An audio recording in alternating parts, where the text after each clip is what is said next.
네, 여러분 뵙게 돼서 반갑습니다. 그리고 교회 오니까 목사님, 뭐 장로님 여러분들이 또 우리 성가대도 그렇고 아주 따뜻하게 환대해 주셔서 제가 아주 기분 좋은 마음으로 이제 이곳에 섰습니다.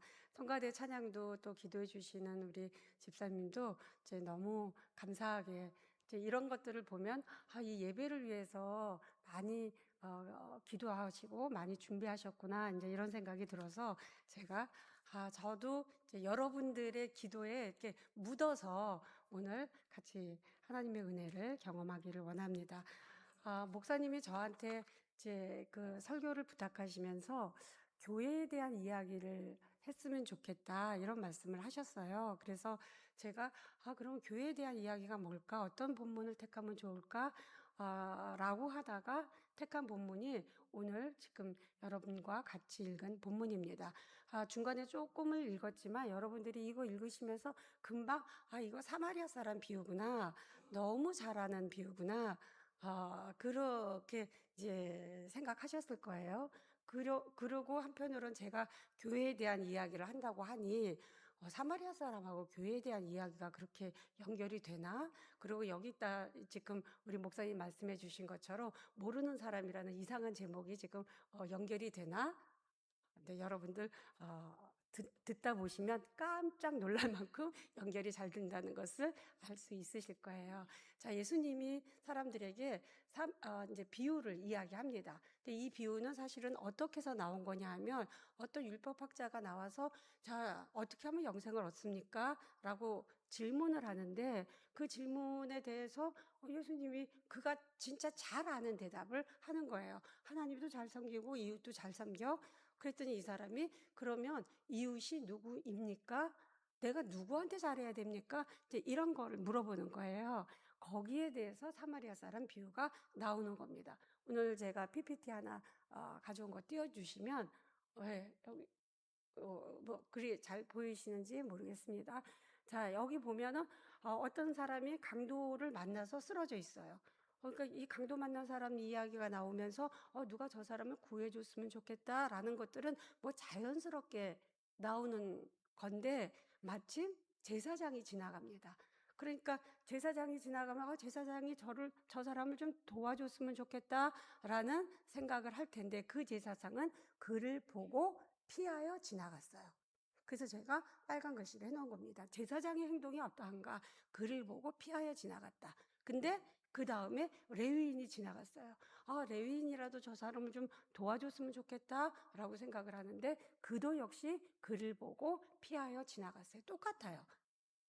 그러면 세상에서 가장 나쁜 레위인이 지나갔을까? 세상에서 가장 나쁜 제사장이 지나갔을까? 그렇지는 않을 거예요. 이 사람들이 너무 나쁜 사람이라서 저런 사람들 안 도와줘 그러고 지나가진 않았을 거예요. 아마도 제사장이나 레위인이 그냥 지나친 이유 중에 하나는 부정함 때문이었을 거예요. 율법 중심으로 살았던 그 사람들에게 저 사람이 쓰러져 있네? 근데 사실은 가까이 보지 않았으니까 그 사람의 행태가 상황이 어떤지 잘 모르잖아요. 그 모르는 상황에서 저 사람이 죽었나? 죽은 사람은 함부로 만지면 어떻게 돼요? 더러워져요. 나까지. 이미 죽은 사람은 부정한 사람인데 저 사람을 만지면 나까지 더러워져. 나까지 더러워질 수는 없지. 내가 누구예요? 내가 제사장인데, 내가 레위인인데. 그러니까 이 사람들이 똑같이 그를 보고 피하여 지나간 것을 보면 이 사람들은 나쁜 사람이란 것이 아니라 이 사람들은 자기들이 가지고 있는 기준에 따라서 그 사람들을 도와줄 수 없다고 생각을 한 겁니다.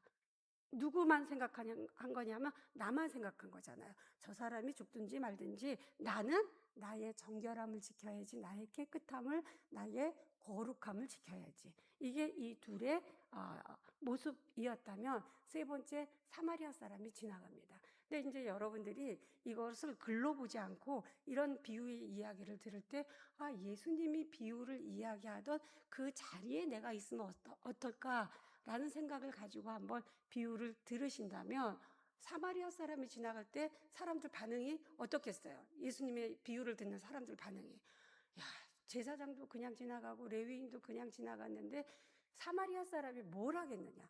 사마리아 사람은 뭐라고 불렸는지 아시죠? 사마리아 사람은 개라고 불렸어요. 개 같은 사마리아 사람. 아, 쟤네들은 진짜 더러워 부정해, 하나님의 나라에 들어갈 수 없어. 그렇게 생각했던 게 사마리아 사람입니다. 근데 그 사마리아 사람이 지나가는 거예요. 근데 그 사마리아 사람들이, 사마리아 사람이 그를 보고 어떻게 했어요? 제가 파란 걸로 해놓은 건 진짜 중요하다는 소리예요. 예? 그를 보고 불쌍히 여겼어요. 그를 보고 불쌍히 여겼다. 그러면 여러분들이 그 예수님이 비유를 이야기한 그 자리에 있으시든지 아니면 그 자리에 못 가서 내가 그냥 오늘 이 자리에서 성경을 읽으시든지 여러분들은 그 사마리아 사람이 강도 만난 사람을 보고 불쌍히 여겼다. 이럴 때 깜짝 놀라셔야 돼요. 그러니까 성경을 읽으시면서 여러분들이 이 사람들 왜 지나갔지? 이 사람이 아니 다른 사람도 아니고 사마리아 사람이 불쌍히 여겼어? 이게 여러분들이 놀랄 일인지 모르셨나요? 그동안? 예, 그러면 이제서부터 아셔야 돼요. 이거 진짜 놀랄 일이구나. 깜짝 놀라는 거예요. 그리고는 어떻게 했어요? 저 사람들이 그를 보고 피하여 갔던 거와 달리 어떻게 했어요? 가까이 가서 봤잖아요. 이게 사마리아 사람과 저 두 사람의 차이입니다. 저 두 사람은 피해서 갔어요. 이 사람은 가까이 갔어요. 근데 가까이 간 그 마음 속에는 뭐가 있었냐면은 불쌍히 여기는 마음이 있었다는 거예요. 근데 여기에 이 불쌍히 여기다로 나와져 있는 이 단어가 참 놀라운 단어입니다. 왜냐하면 이 단어는 일반적으로는 예수님에게만 사용됐던 단어예요. 성경에 복음서에 수많은 이야기들이 나오는데 복음서에 나오는 사람들에게는 사용되지 않았어요. 예수님이 불쌍히 여겼다 혹은 측은히 여겼다 국률이 여겼다라는 말로 번역된 것이 예수님에게만 사용됐던 것이 이 단어입니다. 근데 그렇다고 해서 이 단어가 여기에만 그리고 예수님에게만 나오는 것이 아니라 이 비유 외에 예수님이 이야기한 또 다른 두 개의 비유에 이 단어가 나와요. 그러니까 예수님에게와 그리고 예수님이 말씀하신 세 개의 비유, 그 중에 하나가 사마리아 사람의 비유고 다른 두 개의 비유에 이 단어가 나옵니다. 그러니까 이 단어는 어떤 단어예요? 굉장히 귀한 단어예요. 굉장히 특별한 단어입니다. 근데 그 특별한 단어가 누구에게 사용되었냐면 사마리아 사람에게. 사마리아 사람이 불쌍히 여겼다. 그래서 가까이 가서 봤다. 이게 사마리아 이 사람 비유의 굉장히 중요한 핵심입니다. 그럼 여러분 이 불쌍히 여긴 이미 이 단어가 예수님의 어떤 비유에 어떻게 사용되었을 것 같으세요? 어떤 비유에 나오는 그 사람이 이런 마음을 가졌을 것 같다. 제가 질문을 안 하겠습니다. 제가 질문하면 여러분 너무 긴장하시는데 한번 이렇게 해서 생각해 보시는 거예요. 그래서 어떤 비유에 사용됐을까? 근데 이제 제가 보여드릴 텐데 보시면 진짜 그럴 만한 데에 사용됐구나 이런 마음이구나 하는 걸 아실 거예요. 넘겨주시면 요 비유 넘겨주시면 자 여기 보시면 어디 이제 사마리아 사람에 나오고 그 다음에 어디 나오냐면은 잃은 아들 비유. 자, 여러분이 탕자의 비유라고 하는 거 아시고 계시잖아요. 그러니까 둘째 아들이 집을 나갔다가 모든 것을 다 잃어버리고 집에 돌아오잖아요. 근데 집에 돌아올 때 멀리서 아버지가 그 아들이 돌아오는 걸 보고 이제 안아주는 그 장면입니다. 그때 나와요. 아버지가 그 아들을 측은히 번역은 좀 달리 되어져 있지만 이게 똑같은 헬라어로는 똑같아요. 측은히 여겼다. 불쌍히 여겼다. 근데 여기 불쌍히 여겼다. 측은히 여겼다. 이것의 원뜻은 어떤 의미냐면은 창자가 끊어지는 고통.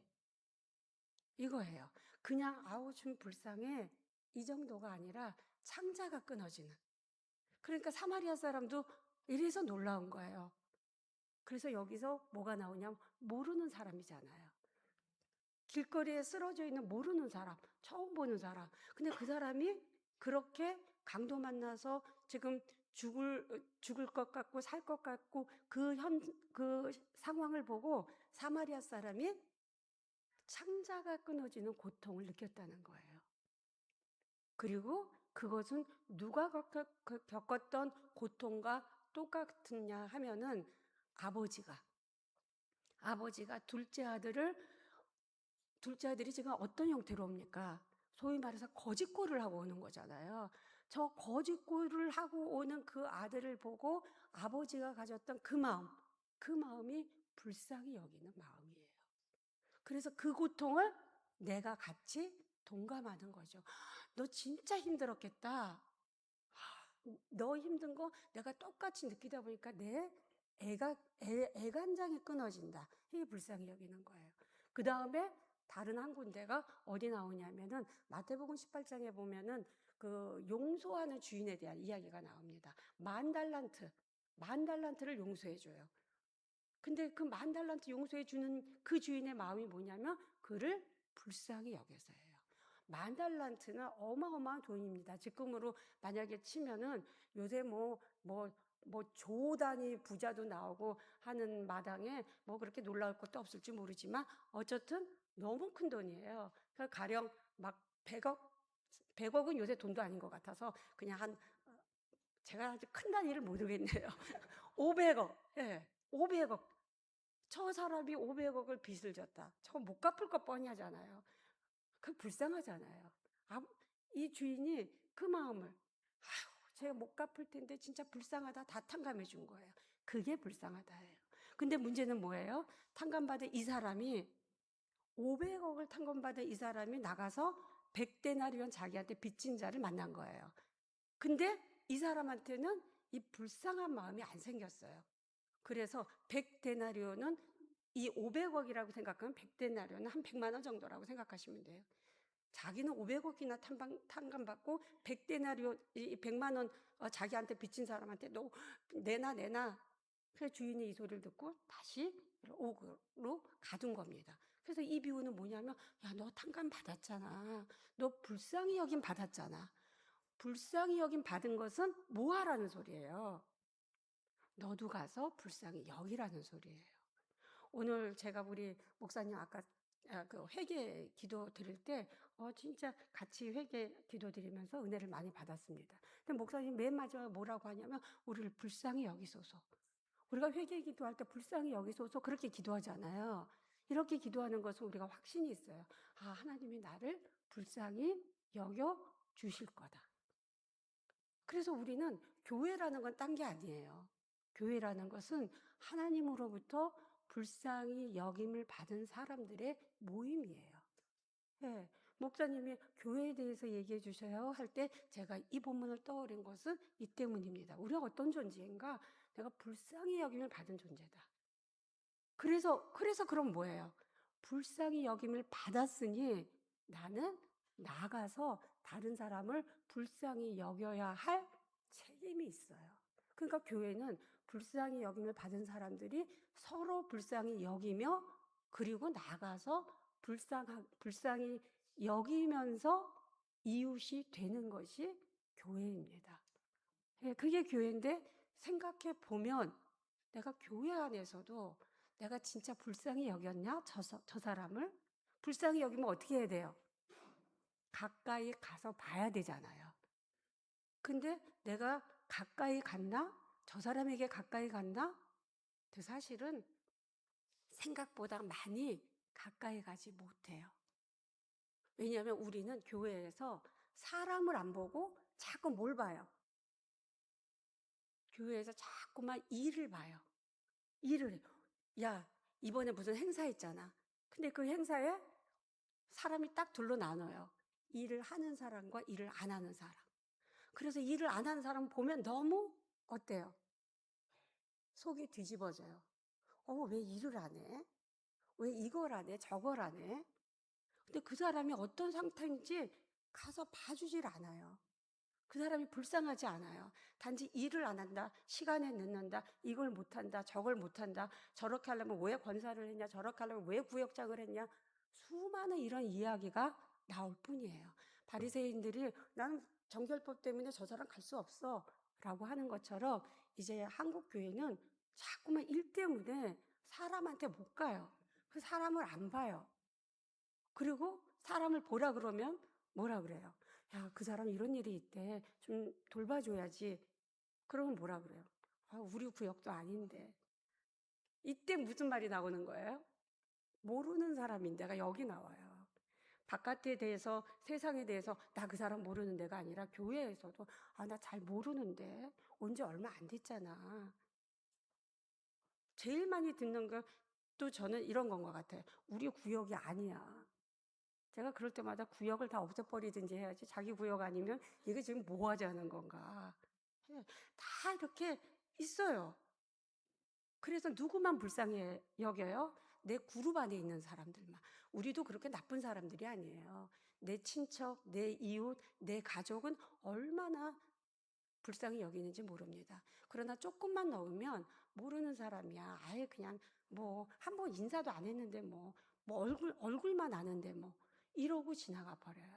그런데 지금 사마리아 사람은 누구에게 창자가 끊어지는 아픔을 느꼈냐? 모르는 사람에게.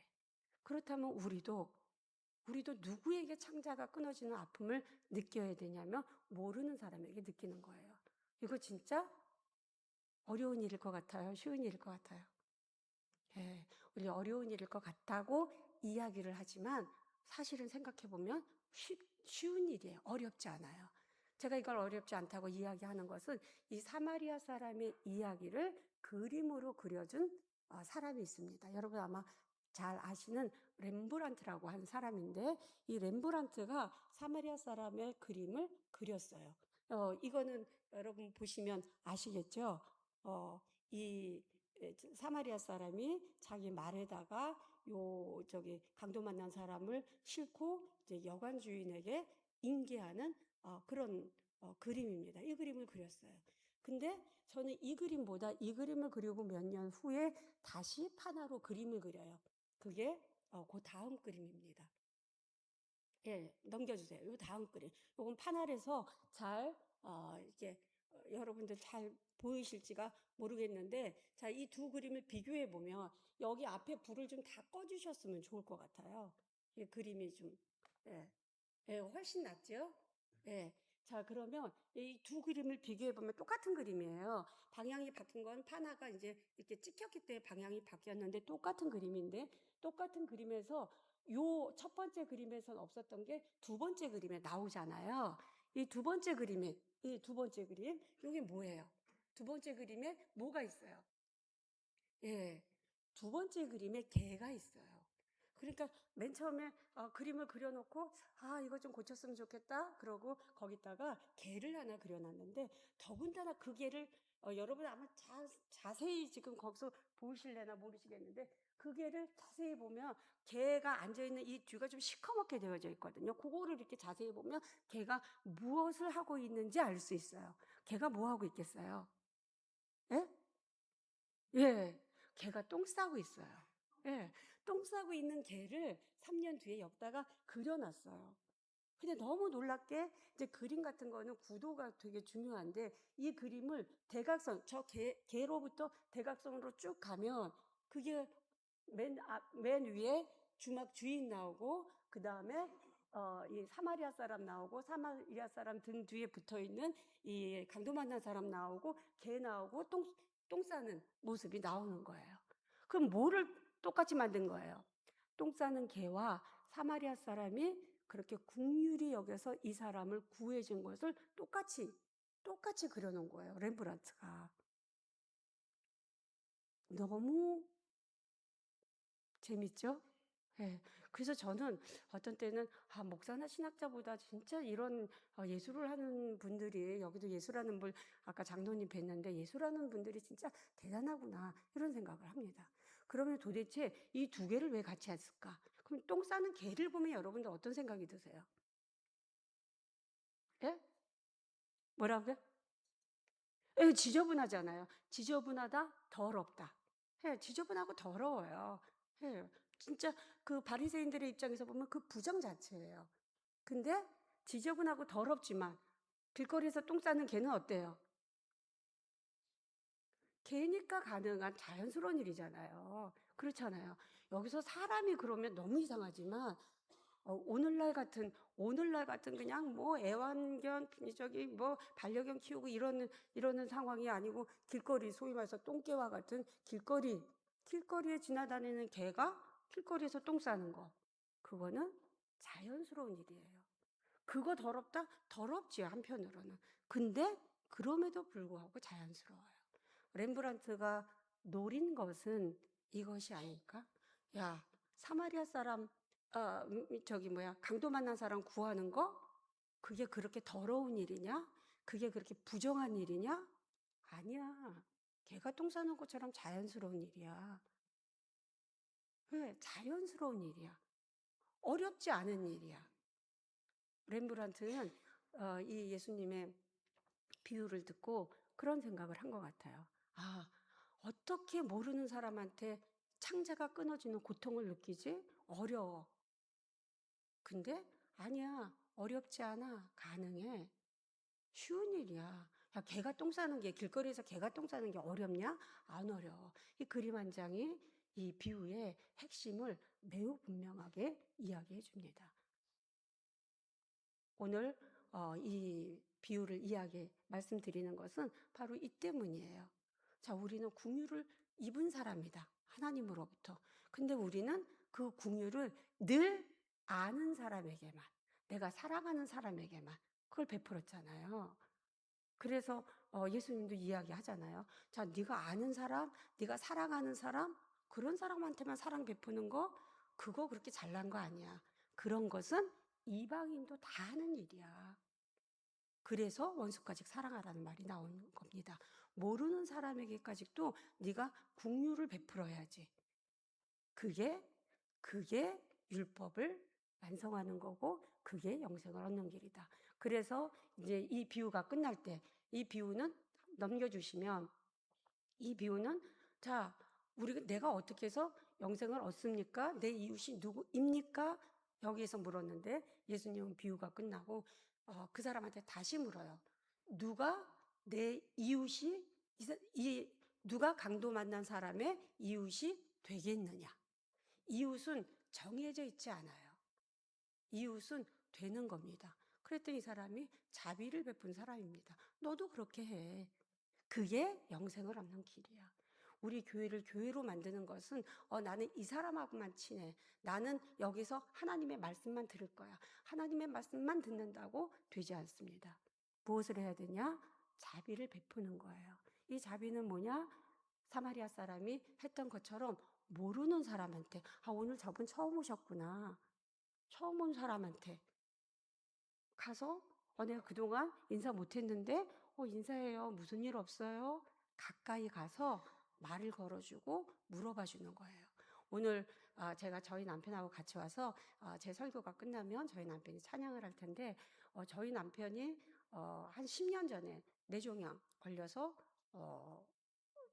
잘 치료를 받았다가 재작년에 다시 발병을 전이가 돼서 지금도 이제 우리가 3주에 한 번씩 항암을 하면서 그렇게 지내고 있습니다. 그러니까 거의 10년 동안 이 기간에 이제 투병을 하면서 수많은 사람들을 만났어요. 근데 그 수많은 사람들의 격려와 기도와 그 모든 것들 중에서 제가 가장 감사한 것은 이분이 나랑 그렇게 얘기도 잘 안 해봤었는데 눈도 잘 안 마주쳤는데 근데 어느새 언젠가 와서 병원 언제 가요? 또 갈 때 됐지요. 그거 한번 물어봐 주는 게 세상에 그렇게 큰 힘이 됩니다. 나는 이분한테 같이 이분이 어려울 때 이분이 나를 필요로 할 때 뭐 해준 거 없는 것 같은데 이분이 어떻게 우리 병원 가는 날을 기억하지? 그러면서 말로 이렇게 더해 주잖아요. 내가 늘 기도하고 있어요. 그게 얼마나 힘이 되는지 모릅니다. 이제 우리 낙원 교회 안에서도 저는 그런 일들이 일어났으면 좋겠어요. 나 모르는 사람이에요. 내 구역 아니에요. 뭐예요? 저 이래요, 저래요. 라는 수많은 말들은 다 필요 없습니다. 그냥 가까이 가서 보고 무슨 일 없어요. 너 왜 일 안 왔니? 너 왜 이렇게 그때 안 왔어가 아니라 무슨 일이 있었어요? 가까이 가서 보면 이렇게 어려운 일이 있었구나. 이렇게 말 못할 사정이 있었구나. 그래서 같이 불쌍함을 불쌍한 마음으로 같이 고통을 나눠주는 겁니다. 그게 저는 아름다운 교회고 그게 우리가 우리의 믿음을 보이는 일이라 생각합니다. 모르는 사람에게 불쌍한 마음을 가지고 우리가 우리의 이웃을 넓혀간다면 그런 말미암아 하나님의 영광도 함께 드러날 수 있을 것입니다. 기도하시겠습니다. 사랑의 하나님, 우리를 불쌍히 여겨 주셔서 감사합니다. 우리에게 가까이 오셔서 우리를 보아주셔서 감사합니다. 예수 그리스도 안에서 우리에게 새로운 생명을 주셔서 감사합니다. 주께 받은 사랑과 은혜를 주님이 사랑하시는 사람들과 나누게 하시고 주님이 사랑하시는 사람들에게 더욱 가까이 가서 그들의 삶을 들여다보며 함께 기도하고 함께 즐거워하고 서로 위로할 수 있도록 우리의 삶과 우리의 교회에 주님의 생명이 넘칠 수 있도록 인도하여 주시기를 예수 그리스도의 이름으로 기도합니다. 아멘.